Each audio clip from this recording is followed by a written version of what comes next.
Assalamualaikum warahmatullahi wabarakatuh.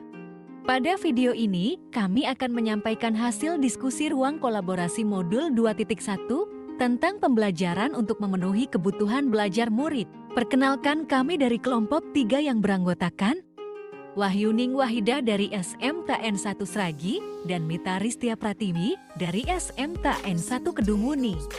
Calon guru penggerak angkatan 10, Kabupaten Pekalongan. Skenario pembelajaran berdiferensiasi yang kami ambil adalah skenario untuk tingkat SMK. Berikut skenarionya. Pak Ceta adalah seorang guru mata pelajaran teknologi perkantoran di sebuah SMK. Ia rencananya akan melakukan sebuah pembelajaran tentang transaksi online untuk murid kelas 10 jurusan otomatisasi dan tata kelola perkantoran. Nah, saat merencanakan pembelajaran, tentunya Pak Ceta membuat tujuan dari pembelajaran yang akan dilakukan. Tujuan pembelajarannya adalah murid-murid dapat memahami ruang lingkup transaksi online dengan cermat dan kritis. Adapun ruang lingkup transaksi online ini akan terdiri dari materi mengenai pengertian-pengertian transaksi online, manfaat transaksi online, dan jenis-jenis transaksi online. Sehubungan dengan pandemi saat ini, pembelajaran pun terpaksa harus dilakukan secara daring. Pak Ceta memutuskan untuk membuat sesi melalui Google Meet dan juga dilanjutkan dengan sesi WA grup kelas. Ia membuat skenario pembelajaran sebagai berikut. 1. Pak Ceta akan membuat sesi daring melalui Google Meet dengan murid-muridnya di satu kelas. Setelah melakukan pembukaan dengan berdoa dan bertanya tentang perasaan murid, Pak Ceta lalu menjelaskan tujuan pembelajaran, apa yang ingin dicapai pada sesi pembelajaran tersebut. Pada proses pembelajaran kali ini, Pak Ceta menggunakan discovery learning, di mana nantinya murid-murid akan menggali informasi sebanyak-banyaknya secara mandiri, lalu dilanjutkan dengan sesi penguatan dan menarik benang merah dari informasi yang diperoleh secara bersama-sama. 2. Pak Ceta lalu menjelaskan tahap pembelajaran yang akan dilakukan oleh murid-muridnya melalui slide presentasi yang informatif, terdapat bagan timeline pengerjaan tugas, penjelasan, dan gambarannya.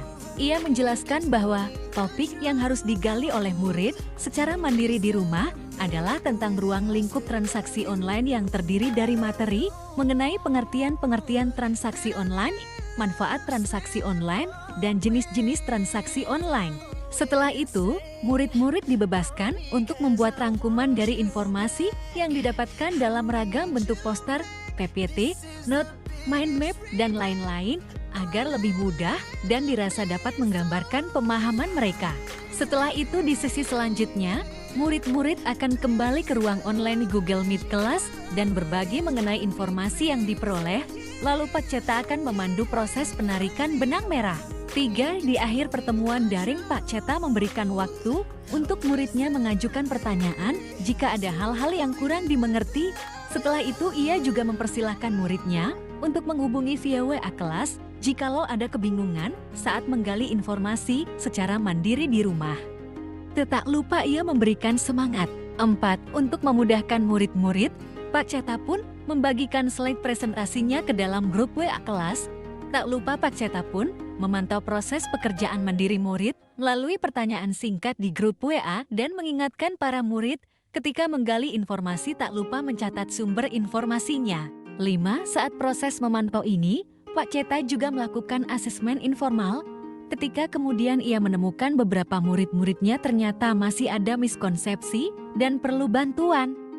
Maka Pak Ceta kemudian menghubungi murid-muridnya tersebut untuk meminta mereka bertemu dengan Pak Ceta dalam sebuah kelompok kecil secara daring di dalam pertemuan kelompok kecil tambahan ini. Pak Ceta memberikan petunjuk ulang atau bantuan pertanyaan-pertanyaan untuk membantu murid mendapatkan pemahaman yang lebih baik. 6. Setelah selesai dengan tugas mandirinya, para murid pun kembali bertemu Pak Ceta di sesi pembelajaran daring selanjutnya. Pak Ceta dan murid-muridnya berdiskusi serta berbagi informasi melalui sharing langsung dan kemudian menarik kesimpulan bersama-sama. Setelah itu, Pak Ceta akan meminta murid untuk bekerja dalam kelompok. Di dalam kelompok-kelompok tersebut, Pak Ceta meminta muridnya untuk kembali berdiskusi dan saling menguatkan pemahaman, serta membuat rangkuman pemahaman topik transaksi online secara berkelompok dalam ragam bentuk seperti poster, PPT, note, mind map, dan lain-lain. Kemudian, ia juga memberikan rubrik penilaian agar para murid lebih mengoptimalkan penggambaran pemahamannya mengenai topik transaksi online. Sebelum memasuki pembahasan tentang kasus tersebut, kami akan menyampaikan sedikit materi yang berkaitan dengan pembelajaran untuk memenuhi kebutuhan murid. Pembelajaran berdiferensiasi.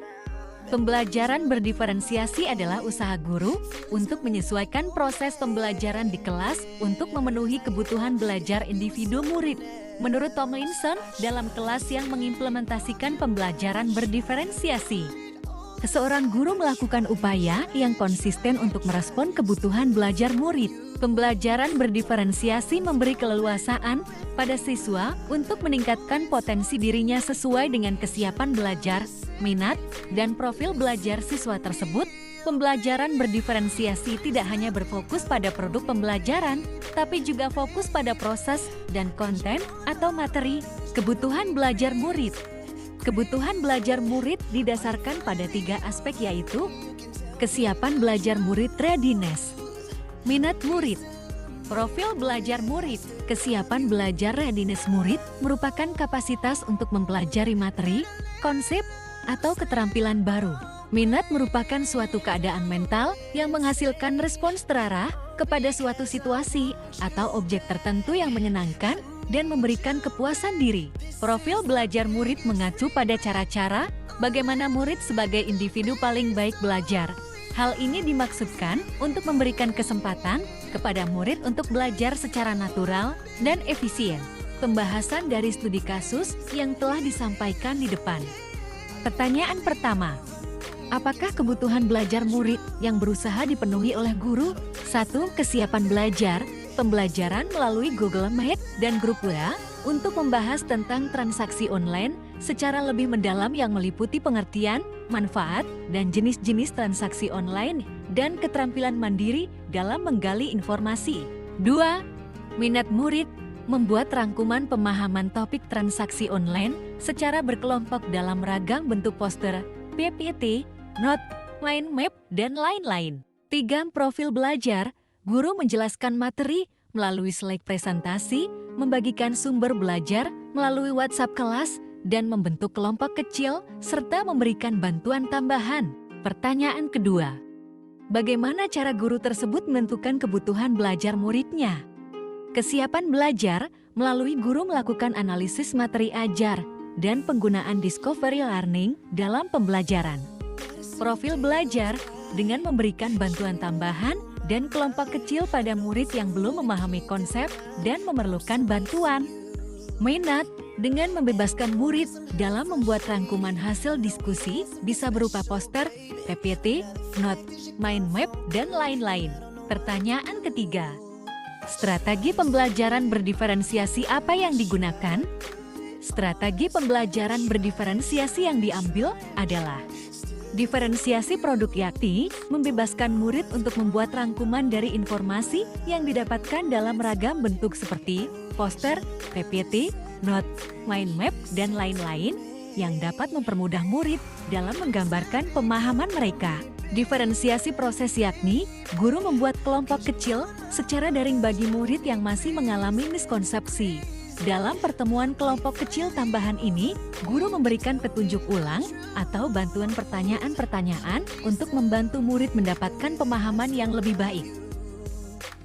Pertanyaan keempat, bagaimana guru tersebut melakukan penilaian?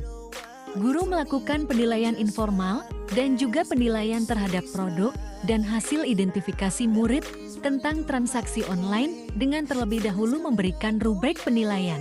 Sekian video dari kami. Semoga bermanfaat dan terima kasih. Wassalamualaikum warahmatullahi wabarakatuh.